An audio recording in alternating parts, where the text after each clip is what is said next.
Guys, ഇന്നലെ നമ്മുടെ video എന്താണ് തമ്മിൽ കണ്ടപ്പോൾ തന്നെ നിങ്ങൾക്ക് എല്ലാവർക്കും മനസ്സിലാക്കിയിട്ടുണ്ടാവും. അതെ, ഞങ്ങൾ ഇന്നലെ പരശ്ശിനിക്കടവ് പോയ വീഡിയോ ആണിത്.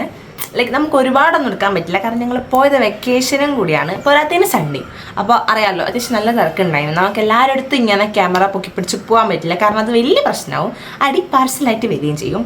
അതുകൊണ്ട് അതിനൊന്നും നമ്മൾ നിന്നില്ല. നമ്മളെ കൊണ്ട് പറ്റുന്ന പോലെ എന്നാൽ അത്യാവശ്യം എല്ലാം ക്യാപ്ചർ ചെയ്ത് ഒരു ചെറിയ വീഡിയോ ആക്കിയിട്ടുണ്ട്. ഇപ്പോൾ ഞാൻ ഈ ഇൻട്രോ എടുക്കുന്നത് ഞങ്ങൾ പോയി വന്നതിൻ്റെ അടുത്ത ദിവസമാണ്. കാരണം എന്താ വെച്ചാൽ ഞങ്ങൾ പോയത് പുലച്ചയ്ക്കായിരുന്നു. അതുകൊണ്ട് തന്നെ ആ ഒരു ജഗബൊഗ മോഡിൽ നമുക്ക് വീഡിയോന് ഇൻട്രോ എടുക്കാനൊന്നും പറ്റിയിട്ടുണ്ടായില്ല, ലൈറ്റ് ഉണ്ടായില്ല. അപ്പോൾ ഞങ്ങൾ തിരിച്ച് വന്നപ്പോൾ ലേറ്റായി, അപ്പോഴും എടുക്കാൻ പറ്റിയില്ല. അപ്പോൾ പിറ്റേ ദിവസം രാവിലെയാണ് ഞങ്ങൾ ഈ ഇൻട്രോ എടുക്കുന്നത്. അപ്പോൾ എന്താ, വീഡിയോയിലേക്ക് പോയാലോ. മുത്തപ്പങ്കാവിലേക്ക് പോയിക്കൊണ്ടിരിക്കുക. ഇവിടെ നിന്ന് കറക്റ്റായിട്ട് ഒന്നും കിട്ടുന്നില്ല, ബാക്കി നമുക്ക് വീഡിയോയിൽ പറയാം.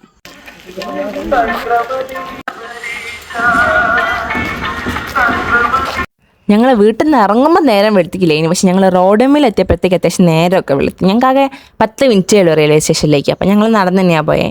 ഞങ്ങൾ റെയിൽവേ സ്റ്റേഷനിൽ ഇപ്പോൾ ആരും ഇല്ലായിരുന്നു. അത് കണ്ടപ്പോൾ തന്നെ ഒരു സന്തോഷം. അങ്ങനെ ഞങ്ങൾ ടിക്കറ്റൊക്കെ എടുത്ത് തിരിച്ചു വന്നു. അതാ നിങ്ങളിപ്പോൾ ഈ കാണുന്ന സാധനത്തിൻ്റെയൊക്കെ ആദ്യം ഇവിടെ ഡിനോസറും ഒരു വലിയൊരു പെണ്ണുങ്ങളൊക്കെ ആയിരുന്നു. അതൊക്കെ മാറ്റി ഇവർ പുതിയ എന്തൊക്കെയോ വെച്ചിട്ടുണ്ട്. അങ്ങനെ ഞാനീ പറയുന്നത് എന്താ വെച്ചാൽ, ഞാനിങ്ങനെ ക്യാമറ ഒക്കെ പിടിക്കുന്നുണ്ട്, ആൾക്കാരൊക്കെ എന്നെ നോക്കുന്നതാണ്. അങ്ങനെ നിങ്ങൾ കണ്ടില്ലേ, റെയിൽവേ സ്റ്റേഷനൊക്കെ കാലിയായിരുന്നു. പക്ഷേ ട്രെയിൻ കയറിയപ്പോൾ നിങ്ങൾ കാണുന്നുണ്ടല്ലോ, ഇതായിരുന്നു എൻ്റെ അവസ്ഥ. അയ്യോ, പറയാൻ വയ്യ. ഞാൻ അവിടെ എത്തുന്ന വരെ ഞങ്ങൾ ഇങ്ങനെയായിരുന്നു. ഇരിക്കാൻ പോയിട്ട് ഞങ്ങൾക്കൊന്ന് ശ്വാസം വിടാൻ പോലും മര്യാദയ്ക്ക് സ്ഥലം കിട്ടിയില്ല ഗൈസ്. അങ്ങനെ എൻ്റെ ക്യാമറ വുമണ് മാത്രമാണ് ഗൈസ് സീറ്റ് കിട്ടിയത്. അങ്ങനെ ഞങ്ങൾ കണ്ണൂരെത്തി, അവിടെ ഇറങ്ങി. പിന്നെ ഞങ്ങളിതാ ഓട്ടോ കയറാൻ പോകുന്ന നടപ്പാണ്. അങ്ങനെ അവിടെ എത്തിയപ്പോൾ ഞങ്ങളിങ്ങനെ ഫോണും പിടിച്ചിറക്കുന്നുണ്ട്. എല്ലാവരും ഉണ്ട് ഞാളിങ്ങനെ നോക്കുന്നു. ഞാൻ അവരോട് പറയുന്നുണ്ട്, ഈ താഴെ വെക്കുന്നു. അതൊന്നും കേൾക്കാണ്ട് വേണം എന്നെ എല്ലാ മൊണാൾട്ടും എടുത്തിട്ടുണ്ട് ഗൈസ്. അങ്ങനെ ഞങ്ങളിതാ ഓട്ടോ ഒക്കെ കയറി. ഞങ്ങൾക്ക് ഇനി ബസ് സ്റ്റാൻഡിൽ പോയി ഇറങ്ങിയാൽ മതി. അവിടുന്ന് 1 hour ബസ്സാണ്, നേരെ നമുക്ക് പരശ്ശിനിക്കടവ് എത്താന്നാണ് പറഞ്ഞത്. അങ്ങനെ ബസ് സ്റ്റാൻഡിലെത്തി. അതിന് മുന്നേ ഞങ്ങൾക്ക് വിശക്കുന്നത് കൊണ്ട് ഞങ്ങളങ്ങനെ ചായ കുടിക്കാൻ കയറി. ശരിക്കും ഞങ്ങൾ ഉദ്ദേശിച്ചത് മസാല ദോശയാണ്. അതാണ് ഞാനിങ്ങനെ മസാല ദോശ എന്നൊക്കെ പറയുന്നത്. പക്ഷെ അവിടെ മസാല ദോശ ഇല്ലാത്തത് കൊണ്ട് ഞങ്ങൾ 2 വടയും ഒരു സമൂസയും ചായയും കുടിച്ച് ഞങ്ങളങ്ങോട്ട് എന്താ പറയുക, തൃപ്തിപ്പെടേണ്ടി വന്നു ഗൈസ്. അവിടുന്ന് നേരെ കണ്ടോ, ഞാൻ വലിയ കുട്ടിയായി, ഞാൻ എന്താ ബില്ലൊക്കെ കൊടുക്കുന്നുണ്ട്. അമ്മമ്മ എന്ന പൈസയാണ്, എന്നാലും ബില്ലൊക്കെ കൊടുത്തു. ബസ് ഇടിച്ച് കൊണ്ടേ ചാത്ത് സമാധിയായിപ്പോ. അങ്ങനെ ഞങ്ങൾ കണ്ണൂർ ബസ് സ്റ്റാൻഡിലെത്തിയിട്ടുണ്ട് ഗൈസ്. അങ്ങനെ കുറച്ച് നേരത്തെ പിടിവലികൾക്ക് ശേഷം എനിക്കും എൻ്റെ ക്യാമറ മൂവ്മെൻറ്റും സീറ്റ് കിട്ടി ഗൈസ്.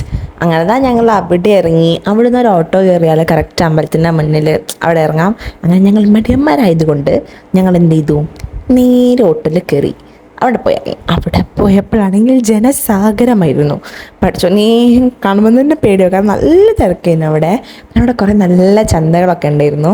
പിന്നെ അതൊക്കെ കണ്ട് ഞങ്ങൾ അമ്പലത്തിൻ്റെ ഉള്ളിലേക്ക് ഇങ്ങനെ കയറുന്ന എൻട്രൻസിലെത്തി. അവിടുന്ന് നിങ്ങൾ കാണുന്നില്ലേ അമ്പലം, ഇവിടെയൊക്കെ ഈ ചോറൂണിന് വേണ്ടിയിട്ടുള്ള കുഞ്ഞുങ്ങളൊക്കെ ഇങ്ങനെ ഇരിക്കുന്ന ഒരു സ്ഥലം. അങ്ങനെ ഞങ്ങളതൊക്കെ കുറച്ചെടുത്ത്, പിന്നെ അതിൻ്റെ തൊട്ടപ്പുറത്തൊരു പുഴയുണ്ട്, അവിടെ പോയി ഞങ്ങൾ കാലൊക്കെ കഴുകി നേരെ അമ്പലത്തിനുള്ളിൽ കയറാൻ പോകും. അമ്പലത്തിനുള്ളിൽ കയറുമ്പോൾ വീഡിയോസൊന്നും എടുക്കാൻ പറ്റത്തുണ്ട്. പിന്നെ ഇറങ്ങി കഴിഞ്ഞതിന് ശേഷമാണ് ഞങ്ങൾ വീഡിയോസൊക്കെ എടുത്തത്. പിന്നെ അവിടുന്ന് കുറച്ച് പട്ടിഷോ ഒക്കെ ഇട്ട് ഞങ്ങൾ ചായ കുടിക്കാൻ പോയി.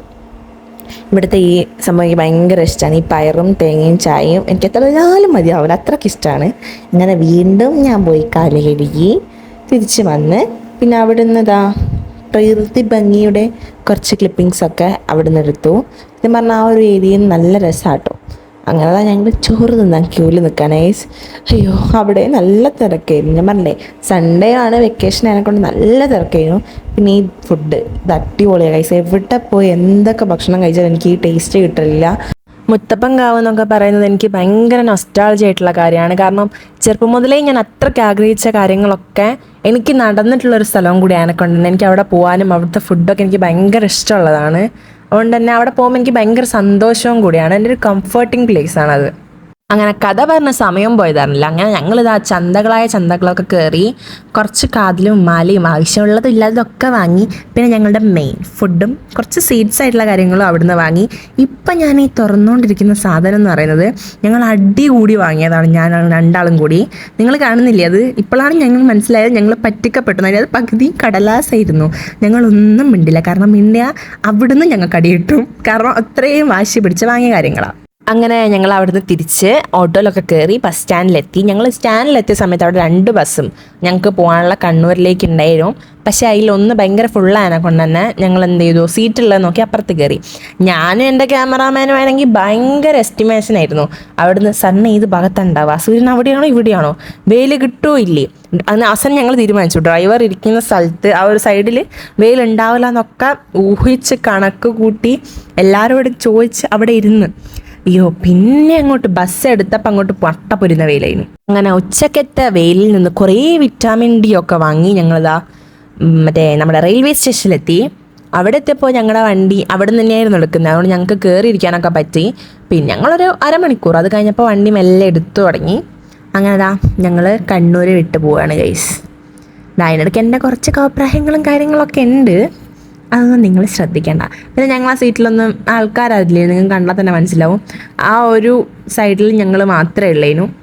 അങ്ങനെതാ ഞങ്ങൾ തിരിച്ച് ഞങ്ങളുടെ നാട്ടിലെത്തി ഗൈസ്. ഇവിടെ എത്തിയപ്പോൾ ഒരു സുഖമുണ്ടല്ലോ, വല്ലാത്തൊരു സുഖം. കൊയിലാണ്ടിൻ്റെ മണമൊക്കെ വന്നപ്പോൾ തന്നെ ഭയങ്കര സന്തോഷം. അപ്പോൾ ഇന്നത്തേക്ക് ഇത്രയൊക്കെ തന്നെയുള്ളൂ. വീഡിയോ ഇഷ്ടപ്പെട്ടാൽ ഷെയർ ചെയ്യാൻ, ലൈക്ക് ചെയ്യാനും സബ്സ്ക്രൈബ് ചെയ്യാനും മറന്നോണ്ട.